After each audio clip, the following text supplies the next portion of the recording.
ओम शांति। आज 3 अक्टूबर 2023 के साकार मधुर महावाक्य हैं। मीठे बच्चे, गृहस्थ व्यवहार में रहते सबसे तोड़ निभाना है। नफरत नहीं करनी है, लेकिन कमल फूल के समान पवित्र जरूर बनना है। क्या कहा प्यारे बाबा ने कि गृहस्थ व्यवहार में रहते सबसे तोड़ निभाना है। नफरत नहीं करनी है, लेकिन कमल फूल के समान पवित्र जरूर बनना है। प्रश्न है आज की मुरली का कि तुम्हारी विजय का डंका कब बजेगा, वाह वाह कैसे निकलेगी। उत्तर है इसका, अंत समय में जब तुम बच्चों पर माया की ग्रहचारी बैठना बंद हो जाएगी, सदा लाइन क्लियर रहेगी, तब वाह वाह निकलेगी। विजय का डंका बजेगा। अभी तो बच्चों पर ग्रहचारी बैठ जाती है, विघ्न पड़ते रहते हैं। 3 पैर पृथ्वी के भी सेवा के लिए मुश्किल मिलते हैं, लेकिन वह भी समय आएगा जब तुम बच्चे सारे विश्व के मालिक होंगे। गीत है आज की मुरली का, धीरज धर्म अनुआ। ओम शांति। बच्चे नंबरवार पुरुषार्थ अनुसार जानते हैं कि अभी पुराना नाटक पूरा हुआ है। दुख के दिन बाकी कुछ घड़ियां हैं और फिर सदा सुख ही सुख होगा। जब सुख का पता पड़ता है तो समझ जाता है यह दुखधाम है, वास्ट डिफरेंट है। अभी सुख के लिए तुम पुरुषार्थ कर रहे हो, समझते हो यह दुख का पुराना नाटक पूरा हुआ। दुख के लिए अब बाप दादा की श्रीमत पर चल रहे हैं। कोई को भी समझाना बहुत सहज है। अभी बाबा के पास जाना है, बाबा लेने के लिए आया है। गृहस्थ व्यवहार में रहते कमल फूल समान पवित्र हो रहना है। तोड़ जरूर निभाना है। अगर तोड़ नहीं निभाते हो तो जैसे सन्यासियों मिसल हो जाते। वह तोड़ नहीं निभाते हैं तो उनको निवृत्ति मार्ग हठ योग कहा जाता है। सन्यासियों द्वारा जो सिखलाया जाता है वह है हठ योग। हम राजयोग सीखते हैं जो भगवान सिखलाते हैं। भारत का धर्मशास्त्र है ही गीता। दूसरों का धर्मशास्त्र क्या है, उनसे अपना कोई ताल्लुक नहीं। तुम अभी गृहस्थ व्यवहार में रहते एक बार संन्यास करते हो, फिर 21 जन्म उसकी प्रारब्ध पाते हो। उनका है हठ का संन्यास और हठ योग तुम्हारा है बेहद का संन्यास। और राजयोग, वह तो गृहस्थ व्यवहार छोड़ देते हैं। राजयोग का तो बहुत गायन है। भगवान ने राजयोग सिखलाया तो भगवान जरूर ऊँचते ऊँच को ही कहेंगे। श्री कृष्ण तो भगवान हो ना सके। बेहद का बाप ही वह निराकार, बेहद का बाप है ही वह निराकार। बेहद की वासाई वही दे सकते हैं। यहाँ गृहस्थ व्यवहार से नफरत नहीं की जाती। बाप कहते हैं यह अंतिम जन्म गृहस्थ व्यवहार में रहते पवित्र बनो। पतित पावन किसी सन्यासी को नहीं कहा जाता। सन्यासी खुद भी गाते हैं पतित पावन, उनको याद करते हैं, वह भी पावन दुनिया चाहते हैं, परंतु यह नहीं जानते कि वह दुनिया ही एक और है। जबकि वह गृहस्थ व्यवहार में ही नहीं है तो देवताओं को भी नहीं मानेंगे।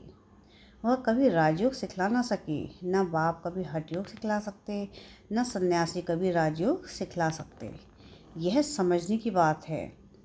अभी दिल्ली में वर्ल्ड कॉन्फ्रेंस होती है, उनको समझाना है, लिखत में सभी को देना है। वहाँ तो मतभेद हो जाता है, लिखत में होगा तो सभी समझ जाएंगे इन्हों का उद्देश्य क्या है। अभी तुम समझते हो हम हैं ब्राह्मण कुल के, हम शूद्र कुल के मेंबर कैसे बन सकते हैं। वह भिखारी कुल में हम अपने को कैसे रजिस्टर्ड कर सकते हैं, इसलिए ना कर देते। हम हैं आस्तिक, वह हैं नास्तिक। वह है ईश्वर को ना मानने वाले, हम हैं ईश्वर से योग रखने वाले। मतभेद हो जाता है, समझाया जाता है जो बाप को नहीं जानते वह नास्तिक, तो बाप ही आकर के आस्तिक बनाएंगे। बाप का बनने से बाप का वर्षा मिल जाता है। यह बड़ी गुह्य बातें हैं। पहले तो बुद्धि में यह बिठाना है कि गीता का भगवान परमपिता परमात्मा है। उसने ही आदि सनातन देवी देवता धर्म स्थापन किया। भारत का देवी देवता धर्म ही मुख्य है। भारत खंड का कोई तो धर्म चाहिए ना। अपने धर्म को भूल गए हैं। यह भी तुम जानते हो कि धर्मानुसार भारतवासियों को अपना धर्म भूल जाना है। तब तो फिर बाप का आकर के स्थापन करें, नहीं तो फिर बाप कैसे आए। कहते हैं जब जब देवी देवता धर्म प्रायः लोप हो जाता है तब मैं आता हूँ। प्रायः लोप जरूर होना ही है। कहते हैं ना कि बैल की एक टांग टूट गई, बाकी 3 टांग पर खड़ा है। तो मुख्य है ही 4 धर्म। अभी देवता धर्म की टांग टूट पड़ी है, यानी वह धर्म गुम हो गया है। इसलिए बड़ के झाड़ का मिसाल देते हैं कि इसका फाउंडेशन सड़ गया है, बाकी टालियाँ कितनी खड़ी हैं। तो इनमें भी फाउंडेशन देवता धर्म है। देवता धर्म है ही नहीं, बाकी सारी दुनिया में मठ पंथ आदि कितने हैं। तुम्हारी बुद्धि में अभी सारी रोशनी है। बाप कहते हैं तुम बच्चे इस ड्रामा को जान गए हो। अब यह सारा झाड़ पुराना हो गया है। कलयुग के बाद सतयुग जरूर आना है। चक्र को फिरना जरूर है। बुद्धि में यह रखना है। अब नाटक पूरा हुआ है। हम जा रहे हैं। चलते फिरते उठते बैठते भी याद रहे कि अब हमको वापस जाना है। मनमना भव मध्याजी भव का यही अर्थ है। कोई भी बड़ी सभा में भाषण आदि करना है तो यही समझाना है कि परमपिता परमात्मा फिर से कहते हैं कि हे बच्चे, देह सहित देह के सर्व धर्म त्याग, अपने को आत्मा समझ बाप को याद करो तो पाप खत्म होंगे। मैं तुमको राजयोग सिखलाता हूँ। गृहस्थ व्यवहार में रहते कमल फूल समान बन मुझे याद करो। पवित्र रहो, नॉलेज को धारण करो। अब यह दुर्गति में है। सतयुग में देवताएं सदगति में थे, फिर बाप ही आकर सदगति करते हैं। सर्वगुण संपन्न 16 कला संपूर्ण, यह है सदगति के लक्षण। यह कौन देते हैं? बाप। उनके फिर लक्षण क्या हैं? वह ज्ञान का सागर है, आनंद का सागर है। उनकी महिमा बिल्कुल अलग है। ऐसे नहीं कि सब एक ही हैं। एक बाप के बच्चे सभी आत्माएं हैं, प्रजापिता के ही औलाद होते हैं। अब नई रचना रची जाती है। प्रजापिता की औलाद तो सब हैं, परंतु वे लोग इनको जानते नहीं। ब्राह्मण वर्ण है सबसे ऊंच। भारत के ही वर्ण गाए जाते हैं। 84 जन्म लेने में इन वर्णों से पास करना होता है। ब्राह्मण वर्ग है ही संगम युग पर। तुम बच्चे अभी स्वीट साइलेंस में रहते हो। यह साइलेंस सबसे अच्छी है। वास्तव में शांति का हार तो गले में पड़ा हुआ है। चाहते तो सब हैं शांति घर में जाएं, परंतु यह रास्ता कौन बताए? शांति के घर के सिवाय तो कोई बता ना सके। टाइटल अच्छा दिया हुआ है, शांति का सागर, ज्ञान का सागर। श्री कृष्ण तो स्वर्ग का प्रिंस है। वह है मनुष्य सृष्टि का बीज रूप। कितना रात दिन का फर्क है। कृष्ण को सृष्टि का बीज कह नहीं सकते। सर्वव्यापी का ज्ञान तो ठहर ना सके। बाप की महिमा अपनी है। वह सदैव पूज्य है, कभी पुजारी नहीं बनता। ऊपर से पहले जो आते हैं वह पूज्य से पुजारी बनते हैं। पॉइंट्स तो ढेर समझाई जाती है। एग्जीबिशन में कितने आते हैं, परंतु कोटों में कोई ही निकलते हैं, क्योंकि मंजिल बड़ी भारी है। प्रजा तो ढेर बनती रहेगी। माला में आने वाले दाने कोटों में कोई ही निकलते हैं। नारद का भी मिसाल है।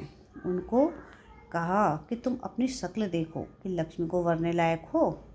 प्रजा तो बहुत बननी है, राजा फिर भी राजा है। एक एक राजा को लाखों प्रजा रहती है। पुरुषार्थ तो ऊंच करना चाहिए।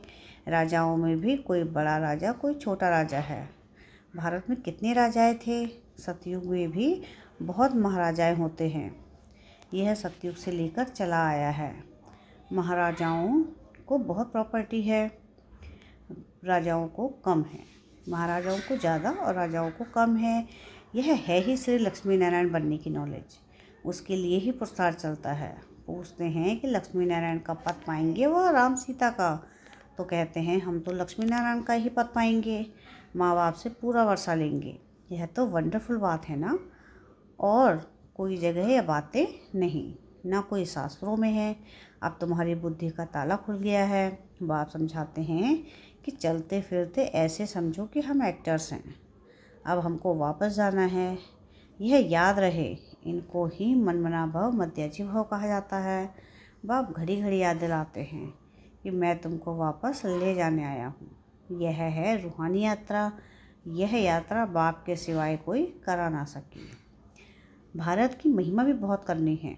यह भारत होलीएस्ट लैंड है। सर्व का दुख हरता और सुख करता, सबका सदगति दाता एक ही बाप है। भारत उनका बर्थ प्लेस है। वह बाप सबका लिबरेटर है। उनका यहाँ यानी भारत में बड़े बड़ा तीर्थ स्थान है।